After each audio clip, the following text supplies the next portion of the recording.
Welcome back to the bottom of the second inning. The Sun Devils up to bat here, tied at nothing. Arizona State Sun Devils and the Minnesota Golden Gophers. For the Devils, Isaiah Jackson, the center fielder, leading off this inning, batting sixth. He had a really nice play, Lachlan, in the middle of the top of the second. Great play, crashing down to save a fly ball. Selvig in his second inning of work. First pitch, high and away. 1-0 for Jackson. And right away we see a shift being played as the third baseman Martin is playing straight away at third, but Spanier, the shortstop, is to the left of second base. Richter, the usual second baseman, is in kind of a normal spot, but is on the outfield grass by probably 8 or 10 steps. And then the first baseman, Alberi, is hugging the line heavily, the first base line, that is.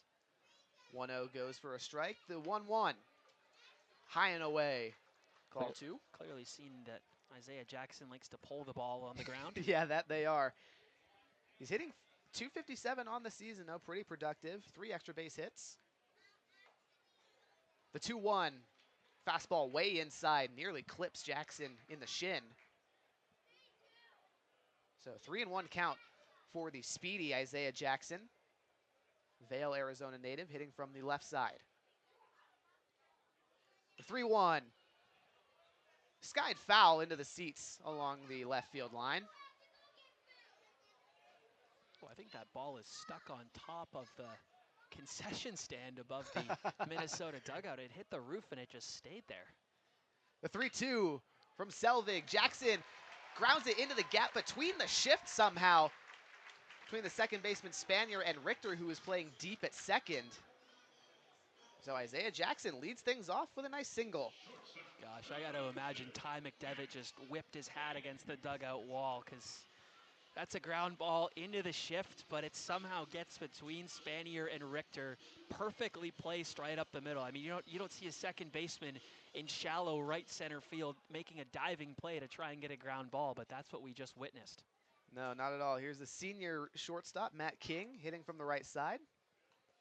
Off-speed pitch from Selvig, outside, 1-0. It's also interesting now they're shifting Matt King a little bit to the right as Richter is playing more double play depth at second base, but he's leaving a wide hole to the right side.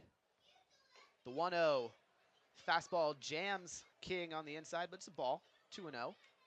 Always fascinated with college baseball as well, because the MLB, the shift has kind of been abolished in Right. the rule book, but you can still certainly do it in the college game. You can.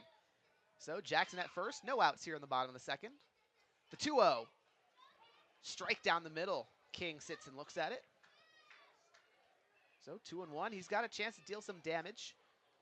King hitting 176 on the season. He transferred from University of Texas at San Antonio, where he had a .336 average as a junior last year. Big swing and miss as Jackson steals second. The throw from behind the plate kneels way over the head of Spanier, allows Jackson to take third. And just like that, runners in scoring position. And for Isaiah Jackson, stolen base number 4 on the season. He's 4 for 4, has yet to be caught. Had a bit of a late jump. If that throw was on, it would have got him down at second base. So Sun Devils certainly lucky to have Jackson's speedy legs on third now, as we saw a little bit of this in the Oral Roberts series.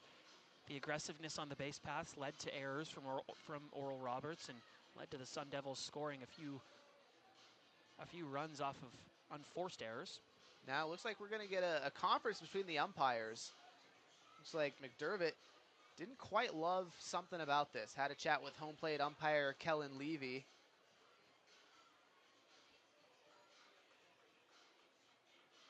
I wonder if it's catcher's interference at all with the swing of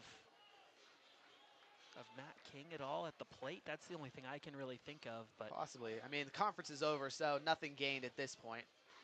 In any case, Isaiah Jackson at third. Matt King, 2-2 count against Cole Selvig here in the bottom of the second. No outs, no score. King fouls the 2-2 off into the right field side seats. And we'll do it again, 2-2. Selvig working in trouble for pretty much his first time tonight. First runner at third base for him. The 2-2 from Selvig. Off speed, fouled to the right field side again. hear the entire Sun Devils dugout yell, good, because off-speed curveball, to stay with that when you're on your front foot already, to just foul that off and see another pitch is really just a heck of a job there at the dish by Matt King. Absolutely. So the 2-2 once more from Selvig. Grounded up the gap between third and short. Jackson scores easily, and Matt King with an RBI single.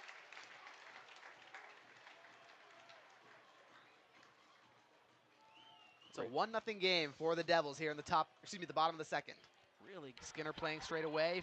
Directs traffic. Jalen Brown gets it on the near wing, drives down. Nice Euro step, puts up the shot. 32-25, Devils up with 8:45 left to go. Corner three, drained by Bella Weary, and 32-28. Yeah, Weary hits a little celly there at the end. Great finish to kind of slow down Jalen Brown, who's been on fire so far this afternoon. That's what they need. That's right, Brown with 10 points. ASU, there's Basham, nice spinning hook shot. Finds its way through the net, 34-28. Nice work in the paint. Yep. Rose driving up and loses control of the ball. It's gonna bounce away into Arkansas State's defensive zone. Here's Jalen Brown working inside. No, she's gonna get, it's gonna be a violation on, no, it's a foul and one, excuse me. Sorry, confusing call there on the floor, but Jalen Brown, nice work in the paint. 36-28 Devils. Again, Jalen Brown looks so strong, you know, just performing. We've seen her kind of start to pull this game away. You have to wonder, is Crislin Rose going to do the same kind of thing as she tried to do in the last game against Western Michigan? Can it be enough? But Jalen Brown, the hot hand. Absolutely. Right now, it looks like Jalen Brown breaking out for the first time this season.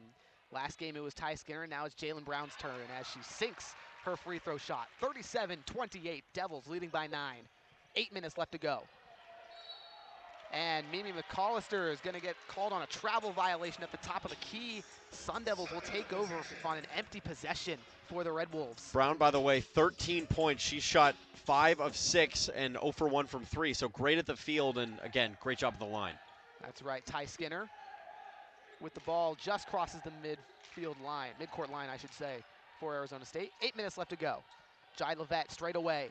Drives down on the left side, finds Brown on the near wing. Brown coming across into the mid post on the right side, fires a floater and just finds kind of its way in. A little 39-28. Little push pass up there to get it in. Great job. McAllister driving down, finds Shannon at the top of the key. 3-ball, drained it. 39-31 now. Ty Skinner playing against the trap defense. Brown and McAllister right on her. Ty Skinner finds her way through, finds Kennedy Basham in the paint. Basham, easy layup, 41-31. Back and forth. We're seeing Arkansas State, these fast responses on 3 balls that's really kept them in this game. That was another strong one, but Basham on the other end, again, a good finish inside.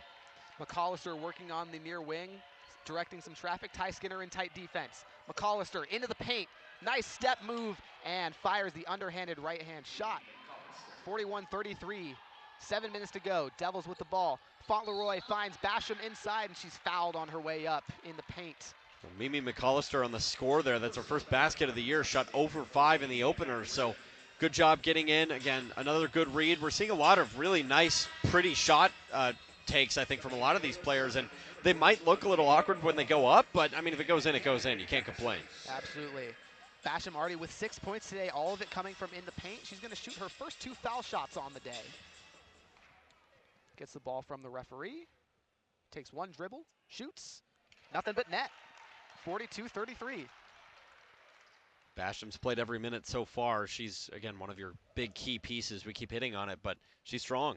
Absolutely. She's been such a key contributor in this early part of the season. She sinks her second foul shot. Devils lead by 10, 43-33. 6 minutes, 50 seconds to go. McAllister hands it off to Brown. Deep 3 from the wing. Absolute splashdown.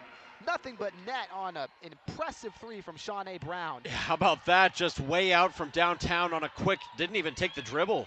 Fauntleroy fast break, and she's going to get a charge. Or is that going to be a blocking foul? They're calling it on on Mimi McAllister. So Kennedy Fauntleroy working in the paint, gets 2 free throw shots here. 43-36, Devils leading. Sun Devil women's basketball is coming off of its best offensive performance of the season as they defeated Cal 76-71 here at DFA last Sunday. All 5 of ASU's starters scored in double figures, and the team shot 55% from the field and a blistering 80% from deep. This is thanks to a combination of great ball movement and spacing, which allowed the Sun Devils to take open shots and turn those opportunities into points. Additionally, ASU's guards were taller and faster on the court compared to the Golden Bears, which allowed them to score in the paint late in the game in order to maintain the lead. The Sun Devils will take this momentum into Tucson this weekend. Here's Isai Romero with more on that matchup. Following 28 wins and a trip to the Sweet 16 in 2023, Sun Devil Volleyball lost 3 key starters in the offseason.